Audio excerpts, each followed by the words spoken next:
The Labor Party has made political history, winning the seat of Aston from the Liberal Party in the by-election with surprise swings towards candidate Mary Doyle. It's the first time a government has beaten an opposition in a by-election in 100 years and places Peter Dutton's leadership under enormous pressure. Jubilation and elation.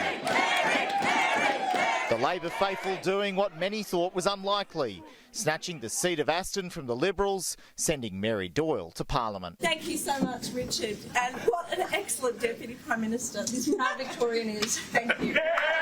The optimism at Liberal HQ quickly turned to dejection. The party hoped that postal votes would help. We love hope in politics. You rely on hope, and I'm really hopeful that we'll see swings start to come back to us, and hopefully we can get Roshina over the line, because we can get her into the Parliament. She would be a wonderful, wonderful asset for the Liberal Party. But the result was quickly clear.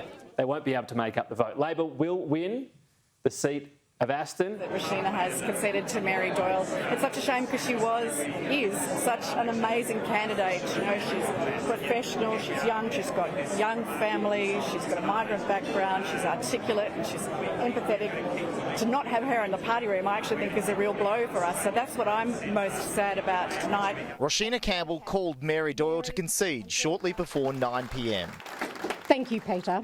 And I want to thank the other candidates, Mary, Angelica, Maya and Owen, and to their supporters, because we are incredibly lucky to live in this country where we have a strong democracy. As party elders began the post-mortem. Terrible result, obviously. You put up the best possible candidate would have got. Roshina Campbell's been outstanding. But it comes back to one thing, Laura.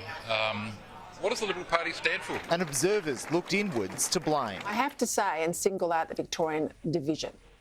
Victoria is a busted flush in terms of party governance and organisation. Hasn't got a federal state director down here at the moment. It's continually at sea with warring factions, permanent opposition here for 30 years. This is a shocker for the Liberals. I really do think that, and even Peter was saying earlier there has to be a Peter Dutton aspect to this. Peter Dutton was nowhere to be seen early at Liberal HQ as he lost one of three remaining federal Liberal electorates in Melbourne's outer eastern suburbs. This is an earthquake when the Liberals can lose Aston. What we said is what was it, a 7% swing last time and a 6% swing this time? It's like that's 13% ripped out of the Liberal Party's core base. But for Labor, the enormity of the result is quickly dawning on the government. I'm still the cautious person that you know, so we'll wait and go through this as in the way we're expecting, but obviously we're smiling.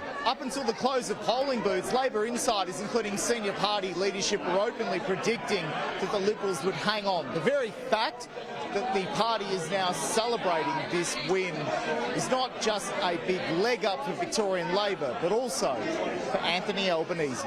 The count will continue as the celebrations quickly turn to swearing in a new member for Aston. Simon Love, Sky News, Melbourne.